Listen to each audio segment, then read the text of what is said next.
Witam wszystkich bardzo serdecznie. Jesteśmy w okolicach Płocka podczas koszenia kiszonki. Jest z nami kolega, który tutaj kosi nową przystawką Kemper 460 Pro. Pan Zbyszek Lewandowski z firmy Agrotechnika. On świadczy właśnie usługi na tym terenie. Witam serdecznie, panie Zbyszku. Witam serdecznie, witam. Od ilu lat pan ma tą firmę usługową? Od 19 rok już tniemy kukurydzę na kiszonkę. I od czego pan zaczynał? Zaczynaliśmy od maszyny 690 SL-ki klasa Jaguara. Też była wyposażona w kemper, ale czterorzędowy, czempiona. 4500 pewnie, tak? tak? Nie. Ten jeszcze mniejszy. Na 4 rzędy. 4 rzędy. Tylko na 4 rzędy, tak. Ale od początku był zawsze kemper, nie żaden tam palce, ten header palcowy tak zwany, tylko zawsze mieliśmy tylko kempera i dzięki temu... I co było następne po tym? Później kupiliśmy 860 i kemper 4500, nie? Czyli już wtedy przeszliście na szerzej. 4,5 metra. Tak, na szerzej. Później kupiliśmy tutaj tę maszynę, którą tu widzimy, 960. Czyli z 860 na 960. Tak, trochę tak. przeskok był. Było coraz więcej tej pracy i chcieliśmy wydajność i jakość coraz większą uzyskiwać, bo dużo klientów mamy takich topowych, dużej wydajności krowy, także ta pasza musi być. Czyli ta moc musi być jednak na tej sieczkarni. Jednak musi być to naprawdę dobra jakość, kondynacja ziarna, wszystko to musi być zachowane jak należy, bo to wiadomo, że są wydajności wtedy, jak jest dobra pasza. Jak nie ma paszy, nie ma wydajności mleka. Oczywiście. Krótka sprawa. No i później kupiliśmy do niej używany kemper 360, ale bez plusa jeszcze. Czyli bez plusa, tam nie wiem, 2-3 lata cięliśmy, ale to nam się tak nie bardzo do końca sprawdzało. I później dokupiliśmy też używany 360, ale w plusie. To już lepsza przeskok, lepsza praca była z tym kemperem, dużo lepsza.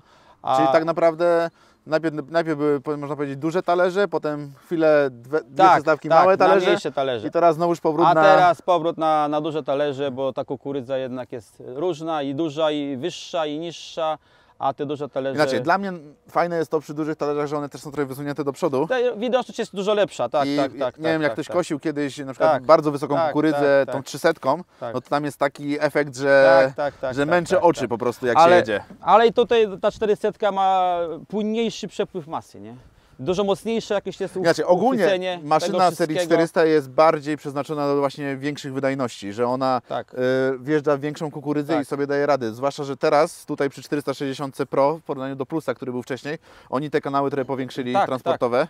Też ją troszkę odchudzili, dali jej możliwość regulacji kąta natarcia, więc jakby to powiedzieć, fajnie to, jakby maszyna jest mocno konkurencyjna na rynku, moim zdaniem numer 1. Jak widać, pan kosi już tutaj cały sezon, więc ile hektarów w tym sezonie zrobiło? 600 już zrobiło. Już jest 600. 600 już. Czyli tak naprawdę widać, że tylko farba i raczej... Nie, tutaj naprawdę te strefy są poprawione, przepływ masy jest bardzo płynny, zresztą nawet widać po wyrzucie.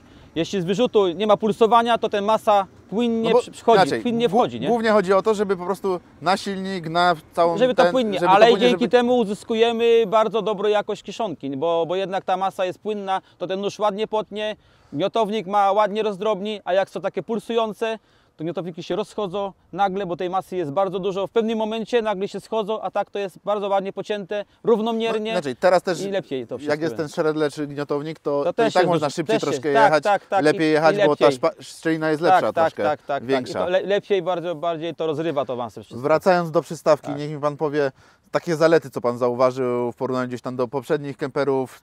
Tutaj najważniejsza zaleta to jest autokontur, że nie muszę myśleć o tym, jak od ziemi mam, nie uszkadzam czyszczaków, noży, niczego. Mam 2 zakresy ustawione w sieczkarni od jakichś tam poboczy miedzów. Czyli troszkę wyżej, żeby dla bezpieczeństwa. To tylko sobie psztyknę przyciskiem raz i jak chcę w polu, no to niżej jadę i to jest równomiernie, nie uszkadzam przystawki, jakieś tam ziemnią, nie wiadomo czym. Fajnie też zbiera kukurydzę i w różnych warunkach, bo cięliśmy i w deszczu, i w rosie, i zachwaszczono kukurydzę i ładno, nie ma problemu. Kiedyś mieli problem właśnie z zachwaszczoną. Tak, zawsze mówili, że jak duże talerze, to ten zachwaszczenie potem się tam kotłowało. Tak. Ale nawet już Plus miał lepiej, ale nie ma w ogóle porównania. To jest przeskok technologiczny dla spokoju operatora, nic się nie dzieje, nie ma zatorów, nie ma niczego, po prostu się jedzie i się tnie. No oczywiście, też pan ma 960, to ale też na to patrzeć. chodzi o pobór, że nie ma zatorów na bębnach. Na bębnach. Żadnych tam, nie wiem, pozostałości. Wyjeżdżasz z łanu, ona jest pusta. wciąga wszystko w sobie, jest zawsze pusta. Znaczy, A w tamtych zostawało gdzieś na bokach, gdzieś tam strefach pozostawało, tutaj nie ma tego efektu. Nie? No bo oni potem zmieniali wieżyczki, Tak, różne elementy, nawet te 360 które też tam było tych różnych tam elementów doposażenia było. Jakby to pokazuje, jak oni cały czas niby jak ktoś zacznie sobie tak zdjęcie na szybko, to wygląda tak, ten podobnie. i ten kemper sprzed 20 lat wygląda podobnie. Ale to drobne elementy, na przykład tutaj w tym roku dodali ten chwytak do łodygi. No i naprawdę można spokojnie jeden rządek, dwa rządki sobie nawet bokiem tutaj. No możemy nawet teraz zrobić nawet pokaz, nie ma problemu. To jeżeli operator wsiądzie, na pewno będzie tutaj filmik zaraz pokazany, jak to idzie. Kolejna sprawa, nie wiem, Pan sam sobie z tego co wiem, wszystkie jakby skrobaki wymienia, jest Pan także serwisantem tej maszyny po okresie gwarancyjnym oczywiście. Oczywiście, tak jest, Więc no, oczywiście. Co jest fajne, przynajmniej co może być dla Pana fajne, że dodali zdjęcie pokrywy. Tak, do oczyszczenia, do wszystkiego, żeby po sezonie sobie zobaczyć. Tak. Kolejna sprawa dla tych, którzy użytkują takie maszyny, to jak Pan mówił o zatorach i takich rzeczach, naprawdę patrzcie na skrobaki. Jak skrobaki są dobrze ustawione, zwłaszcza nawet te przy wlocie gardzielowym, przy wieżyczkach przy gardzieli, jak one są dobrze ustawione, no to te zatory są mniejsze, bo często nawet skrobak, który jest z przodu tam przy gardzieli, powoduje zator, nawet w 300 nawet powodował w tym rejonie zator. Więc to trzeba sobie zawsze dobrze ustawić, dobre tam szczeliny milimetrowe trzymać i wtedy to działa. I co dalej? Co Pan planuje na przyszłość? Ile lat ma sieczkarnia? 9. sezon tniemy, 9. sezon już tniemy. Także no zobaczymy, jak tam wszystko się uda, ale chcemy na przyszły rok zmienić na nowszy model. Większy. Może nie większy, ale nowszy już. Bardziej doposażony, bo tak jak widać, przystawka jest wyposażona normalnie, prowadzenie w rzędzie, sieczkarnia tego nie ma. Właśnie, bo to jest akurat, różne rzeczy są w sieczkarniach, bo na przykład sieczkarnie mogą mieć, to jest tak naprawdę moduł z siłownikiem hydraulicznym, który steruje kołami. Na przykład jest też możliwość miękkiego startu i zmiany prędkości wałka. Sieczkarnie są do tego przygotowane. Oczywiście moduły są na maszynie, trzeba sobie je tylko zaprogramować. Serwis klasa. Oczywiście, tak. No do przystawki już byliśmy z to myślę, bo ona wszystko już ma. Także ma czujnik na wałku, ma 4 biegi, także wyposażony jest maksymalnie w co tylko możliwe na przyszłość, żeby ewentualnie dopiąć inną sieczkarnię, żeby to funkcjonowało, nie? Odpowiednio. Czyli tak naprawdę sam Pan prowadzi firmę, czy? Ja sam prowadzę firmę, tak. Czyli jedna sieczkarnia, jednoosobowa działalność. Tak, ja już nie będziemy więcej już zmieniać spółki. Nie chcemy, dbamy o najwyższą jakość tej usługi, żeby to było zawsze super zrobione. Mamy klientów, na przykład tu Państwa tniemy 19 rok, także coś o tym świadczy. A jak ten sezon? Bo ogólnie był bardzo gorące lato. Końcówka nawet Bardzo napięte terminy, wszyscy przyspieszali, chcieli przyspieszyć te zbiory, no wiadomo, to wysychała ta masa, także no staraliśmy się stanąć na wysokości zadania. A jak tak jeździsz, masy jest w tym sezonie? Bardzo duża masa jest, ogromna masa jest z tej kukurydzy. Czyli na ziarno też powinna być? Ziarno to tam pewnie też będzie, z 15 ton pewnie będzie, bez problemu. Czyli szykuje nam się dobry rok ziarnowy, dobry rok kukurydziany był na paszę, więc No dobrze, no też hodowcy będą mieli pieniądze, najważniejsze dane. Dokładnie, bo teraz jakby nie było, ta hodowla przynosi pieniądze. No oczywiście, no jedynie ta hodowla, no co za pieniądze ze zbiorów tych pól, no to sobie wiadomo jakie są pieniądze, każdy wie. Teraz jedziemy połówko tego headera. Nie ma problemu z pobieraniem masy również, można to ciąć jak się podoba, a ta przystawka pobiera i układa idealnie wzdłuż noży, żeby to było ładnie pocięte, równomiernie. Zaraz zobaczymy, jak dojedziemy do końca tego łanu. Po podniesieniu nie spada żadna łodyga, wszystko jest wciągane, nie ma bałaganu na polu, ładnie to wszystko wygląda. Już właśnie tu dojeżdżamy. O właśnie, nic nie spada, wszystko jest wciągane równomiernie. O, czyściutka przystawka, nie ma żadnego zatoru, żadnych pozostałości, suchych liści, wszędzie jest czyściutko.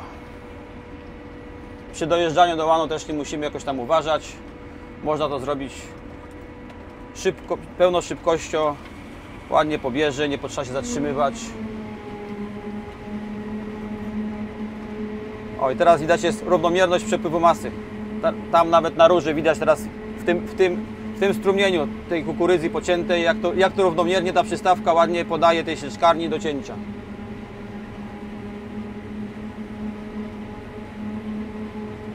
Nie zależy, czy to jest bardzo wysoka kukurydza, czy bardzo niska, nie ma żadnych strat na polu, wszystko jest ładnie pobierane, układane idealnie wzdłuż walców wciągających, żeby dostarczyć to nożom, żeby to efekt był cięcia jak najlepszy, bez żadnych tam długich pozostałości, liści, nie wiadomo, jakichś tam kawałków, które nie były dobrze dogniecione, czy tam źle podane.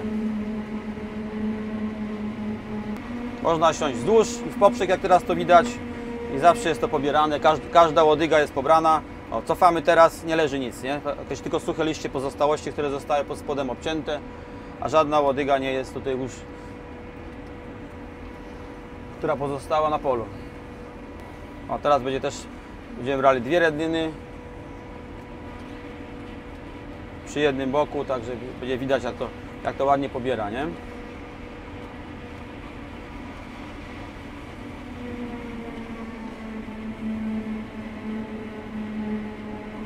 Tu jest i w poprzek posiane, i wzdłuż posiane, czyli taki, i to nie ma problemu z niczym, nie? Ładnie ucięte,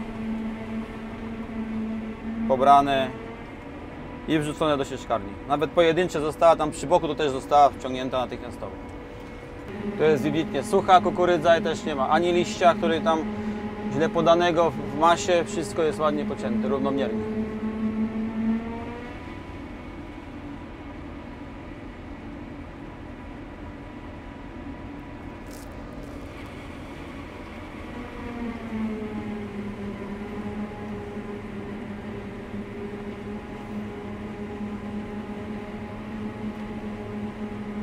No tak 6-7 na godzinę jeździmy cały czas. Chyba że jakaś tam słabsza kukurydza, to 12 i 13 na godzinę można jechać bardzo szybko i ona nadąży ciąć i podać to bez problemu. Nie zapcha się, nic się nie stanie. Wiadomo, że to kukurydza jest bardzo dobra tutaj, wysoka kukurydza, zresztą widać teraz tutaj. Ładnie zwarty, duży, to tam jeździmy tam 5-6 na godzinę, ale jak jest najniższa, no to wiadomo, można i dużymi szybkościami dociąć, nie ma problemu z pobieraniem.